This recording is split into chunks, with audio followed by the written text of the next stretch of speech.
And I said, oh, honey, I said, this is not good. People in Lawrence, Eudora, Linwood, and on into Kansas City raced for cover tonight as this massive tornado bore down. It left a path of destruction in its wake, part of a storm system that sparked tornado warnings around northeast Kansas tonight. Good evening. I'm Melissa Bruner. And I'm Ralph Hipp. We have live team coverage of the devastation that people right here in our corner of Kansas are facing tonight, including 13 Sean Wheat in Lawrence. Juan Cisneros is in Eudora, Kansas, and Marlia Kemble is in Linwood. But we begin with Chief Meteorologist Jeremy Goodwin. Jeremy, these storms aren't done yet. Hi, Ralph and Melissa. We still have severe storm warnings in the area and a severe storm watch that goes until 10 o'clock or 4 o'clock in the morning. Notice I didn't say tornado warnings or tornado watches. It's a severe thunderstorm threat from now until 4 o'clock in the morning. Can't rule out more spinning storms, but most likely we're done with those tonight. There's the severe storm watch for most of the area going until the wee hours of the morning, 4 a.m. The active severe storm warnings include parts of Brown and Nemaha counties at this time, where we have the potential of winds that could be up to 70 miles per hour and hail about the size of a quarter. So if you are in Hiawatha, the storm is coming your way right now, potentially with some hail up the size of quarters. And again, winds that could be up to 60 or even 70 miles per hour with that strong thunderstorm, severe thunderstorm. We also have strong storms moving through Osage County and in Lyon County right now. They are not considered severe, but certainly could be at any point. Your full 8-day forecast is coming up.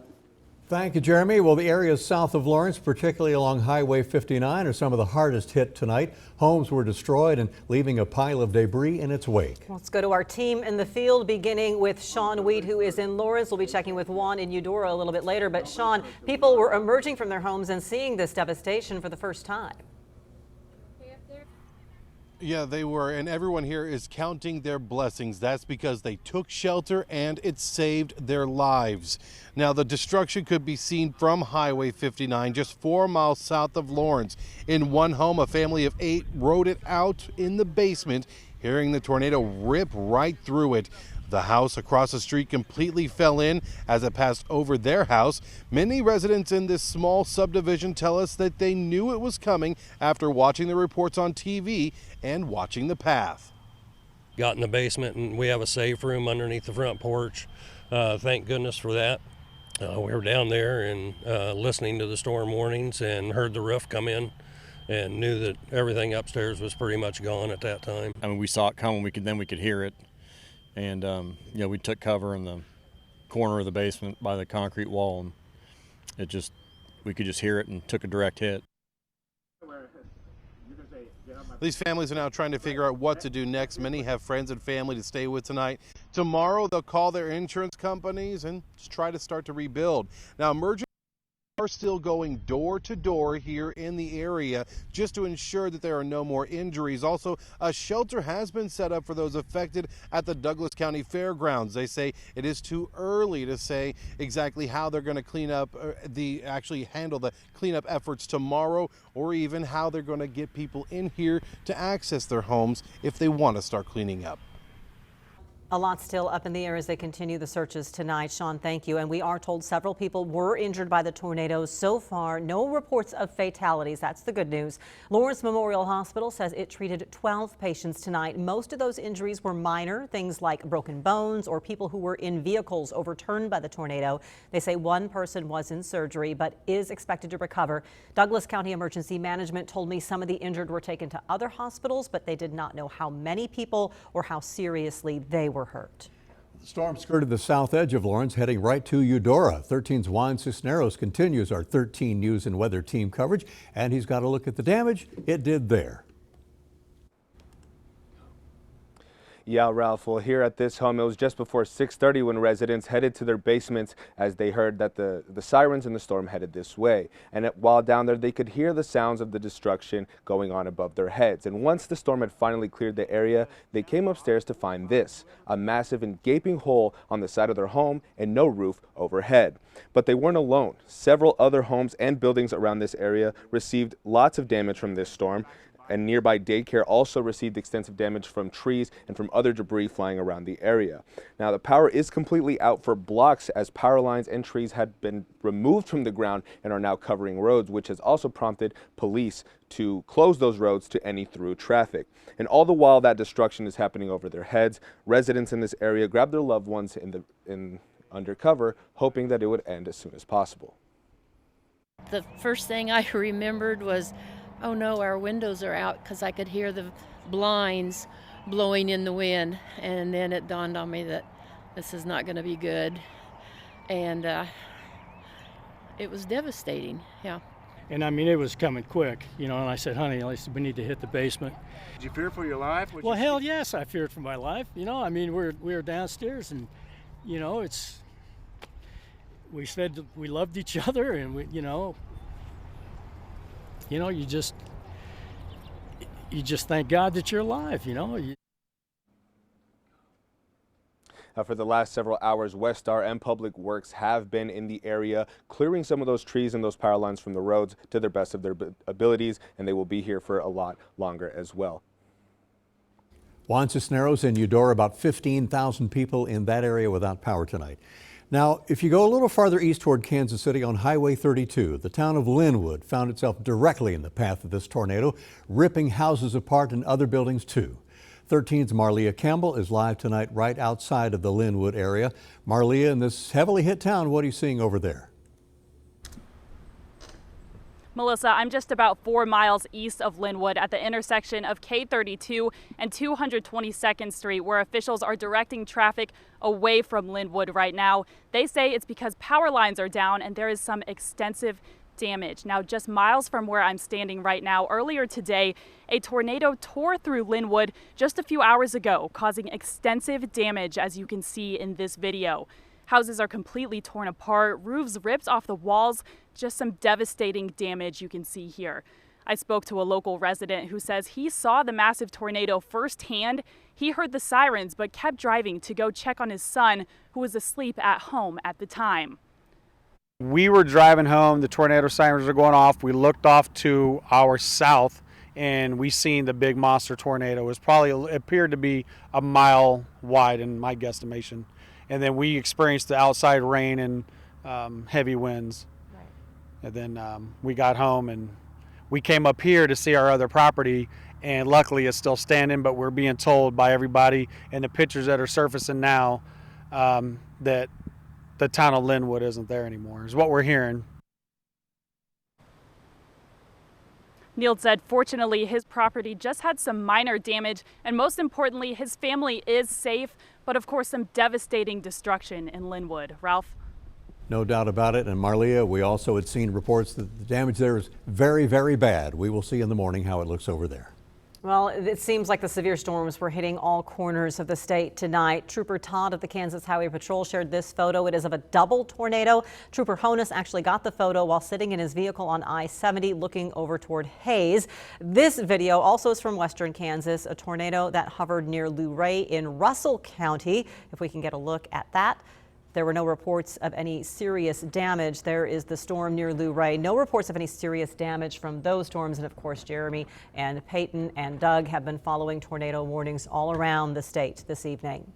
The Army Corps of Engineers will begin releasing water from Tuttle Creek Reservoir tomorrow. However, they say it is not expected to cause any flooding downstream. The releases of 15,000 cubic feet per second will be through the outlet works, commonly referred to as the tubes. They will start at 7 a.m. with sirens near the dam sounding with each increase in water flow. Emergency agencies issued no evacuation notices yet, but are telling people to move belongings and valuables now just in case.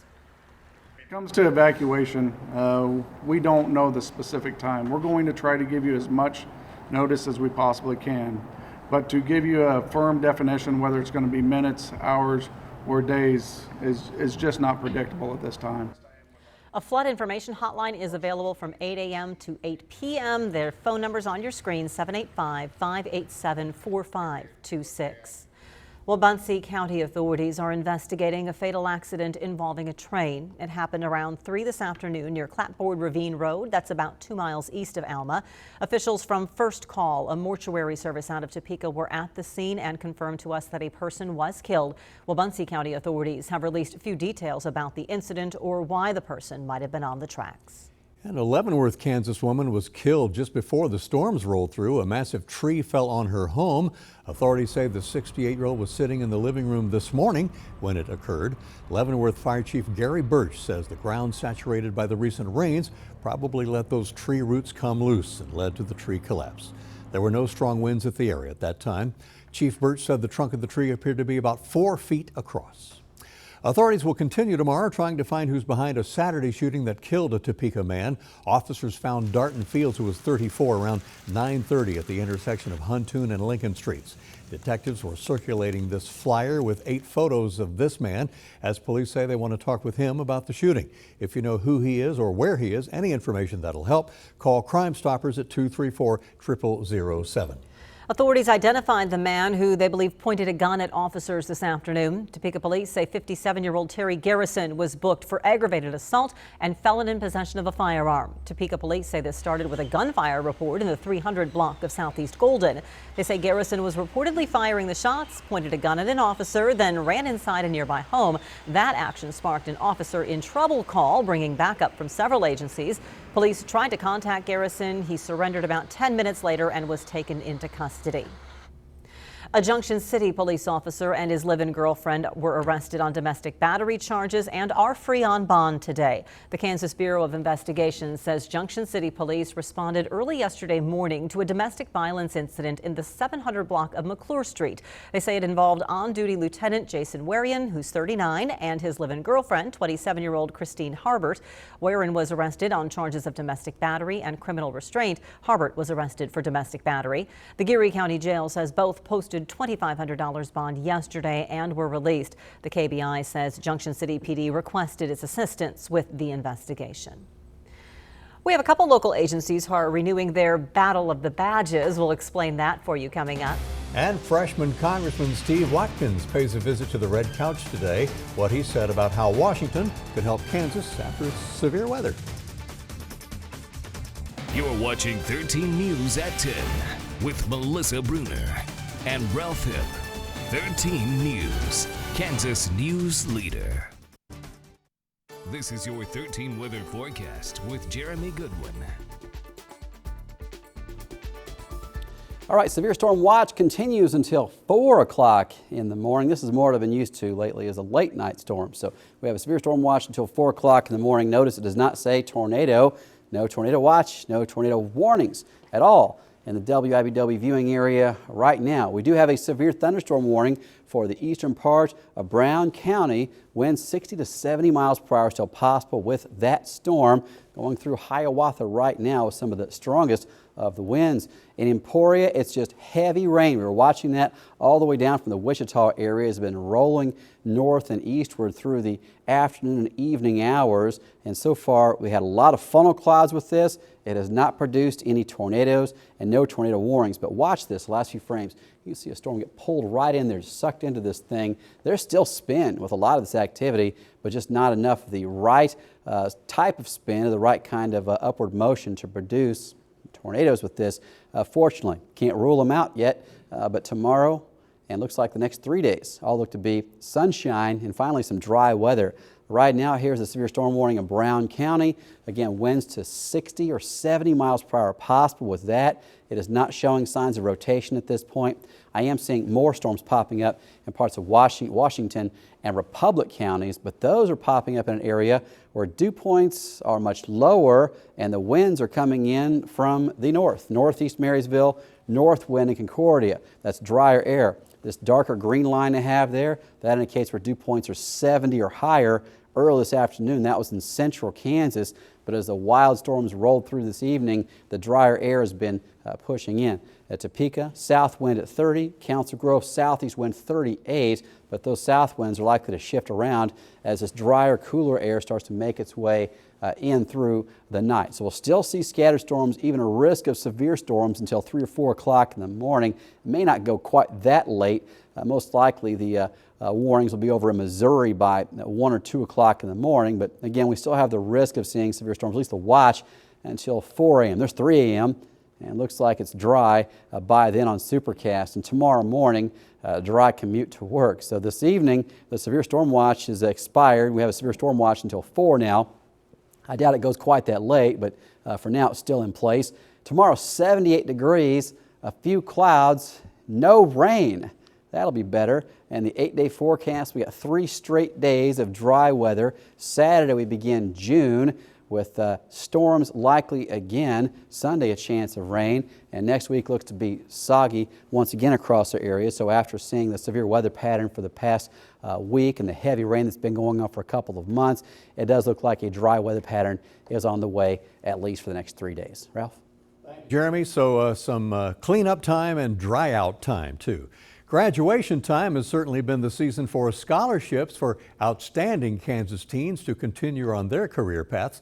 We want to have our good kids saluted as Zoe Spangler, a soon-to-be senior and Air Force Junior ROTC cadet at Washburn Rural High School. Zoe received a scholarship to attend an accredited aviation university in the private pilot license training program this summer. Cadet Spangler is one of 150 Air Force Junior ROTC cadets around the world to receive the scholarship from Air Force Junior ROTC, Maxwell Air Force Base, Montgomery, Alabama. There are more than 120,000 high school students enrolled in Air Force Junior ROTC at about 900 high schools in our country, and more than 1,560 cadets applied for one of the scholarships. So yes, 1 in 10, and she got it. Overseas, this scholarship covers transportation, room and board, the academics, and flight hours for her to earn her private pilot's license. The scholarship is $20,000. The Flight Academy Scholarship Program helps address our national civilian and military pilot shortage. So a big congrats tonight to our good kid, Zoe Spangler, for flying high with this honor. You can see more amazing stories of good kids over the summertime, and we'll be getting to Fiesta before you know it. So continue to contribute your story ideas to me here at the station. And it's all brought to you Tuesday nights at 10 by Midland Care. Very good. Northeast Kansas Congressman is detailing efforts to get federal help for Kansas. You'll hear from him coming up, and you'll see how area blood donors are asked to line up to support their heroes. You're watching 13 News, Kansas News Leader. President Trump late today approved a federal disaster declaration for Kansas. That was the topic today for Congressman Steve Watkins when he visited the Red Couch. The FEMA will now make federal emergency aid to help state, local, and tribal response efforts. Watkins, discussing the situation, noted the federal disaster declaration lists 18 counties. Governor Laura Kelly's state disaster declaration includes 49 of the state's 105 counties. Watkins says a $19 billion disaster bill currently in Congress could bring help to Kansas communities and farmers. We deal with disaster relief professionals all throughout the counties. Now 15 of the disaster counties are in my district. Now we're on these levees helping oversee filling sandbags and filling HESCO barriers.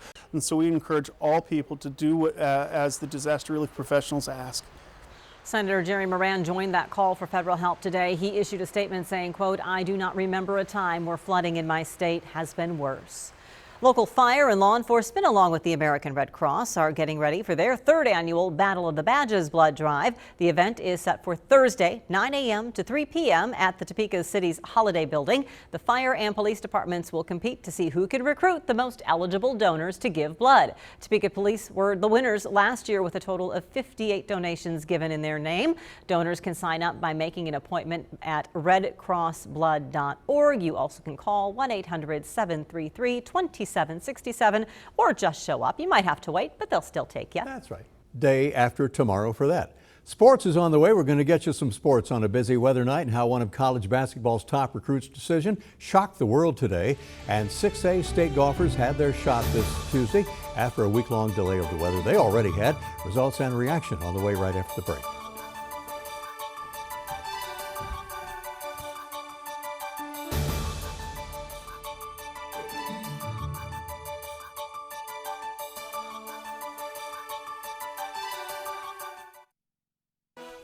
Sports with Nicole Fye.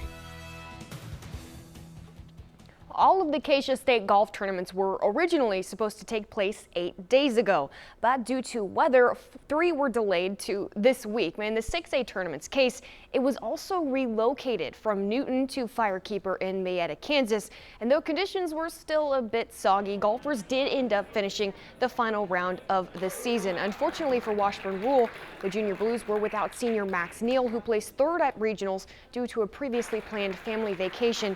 He was replaced by sophomore Tyler Higgins, and freshman Giles Fredrickson led the Junior Blues and all area golfers individually, finishing tied for 18th.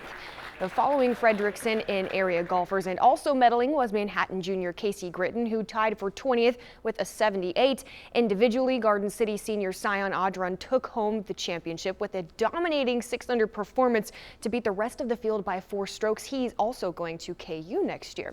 On the team side, Shawnee Mission East was crowned the 2019 champions, followed by Blue Valley North and Olathe East. Washburn Rural finished tied for 6th and Manhattan finished 10th. All in all, the field was happy to finally get the tournament in, but all of the waiting and soggy conditions did not make things easy. We didn't have our best stuff today. We didn't see a whole lot of putts fall, but the guys hung in there, and to finish 6th in the state is an accomplishment for them. I know we would have liked better, but again, couldn't be more proud of the way that they conducted themselves in the season that they had. We just know that every stroke counts, and we try our best on every single shot that we get. We came in with a good mindset, our team did, and it was kind of gloomy just because of the weather, but besides for that, it was pretty good. Well, the 4A and 2A state golf tournaments are slated to go tomorrow. That is also course and weather conditions permitting.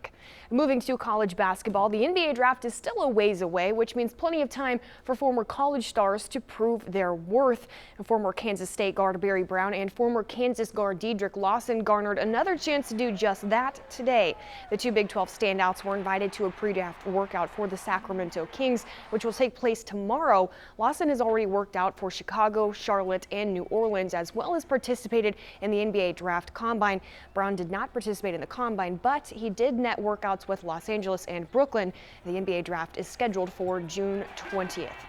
And sticking with college basketball, or not, the final uncommitted 5-star guard in the 2019 recruiting class will stay just that, at least, to colleges. Today, R.J. Hampton announced his long-awaited decision, electing to instead go overseas and begin his professional career with the NBL's New Zealand Breakers. And previously, Hampton had been considering Memphis, Kansas, and Texas Tech. He told Bleacher Report that KU would have been his choice had he not chosen to go pro. Moving to the major leagues, Kansas City and Chicago finally got to finish yesterday's rain-suspended matchup. Unfortunately for the Royals, it didn't fall quite their way. The White Sox walked off in Game 1 for a 2-1 final and came back from a 3-run deficit to win Game 2 4-3. Now, Game 3 is slated for tomorrow at 7:10 p.m. And from there, the Royals will begin a 4-game series with the Rangers. Astounding in that first game at about 4:45, there was nobody in the stadium, virtually nobody there, but they got that game from yesterday and it was rained out. Just a few things. A reminder from Douglas County Emergency Management. The Red Cross has set up a shelter at the Douglas County Fairgrounds for anyone who's displaced by the tornadoes and needs a place to stay. At this point, maybe a little bit more than a dozen people injured tonight. So far, no reports of anything serious, but they do continue going door to door, checking on everyone, and particularly South Lawrence, Eudora, Linwood. Those are the areas hardest hit. It's been a very busy night. Are we going to start to calm down now, or do more people still remain at risk? It's much calmer now. I mean, there's still a chance of seeing maybe a small tornado touch down along squall lines that are moving through. Peyton and I were talking earlier, and the people that are in the path of this today, I hope that most of them are okay, but if it was a mile farther north, we'd have had so many places struck by Right, it was a less populated area of Lawrence, not in the city limits proper. So, just that small of a difference could have made a huge difference. So here's what's going on tonight. We have a severe storm watch until 4 o'clock in the morning, and the only severe thunderstorm warning is in place in Brown County going until 11 p.m. Donovan County also affected. Their winds could be as high as 60 to 70 miles per hour. The storm is not rotating, and we don't expect to see it rotating, so we do have the severe storm watch going until 11 p.m., but the heavy rain moving through Lyon County and Osage County is not severe. That activity in Brown County and Donovan County now it looks like it's just in Donovan County, so the Brown County part of that has been expired early, so the severe storm watch till 4 could be canceled even sooner, but we have 3 days of sunshine beginning tomorrow. Great news there, and we hope you have a great day and night ahead. And Stephen Colbert and James Taylor is his guest. They're next. Get the latest news, weather, and sports at WIBW.com or follow WIBW on Twitter, Facebook, and our mobile app. Thank you for making 13 News the most watched evening newscast.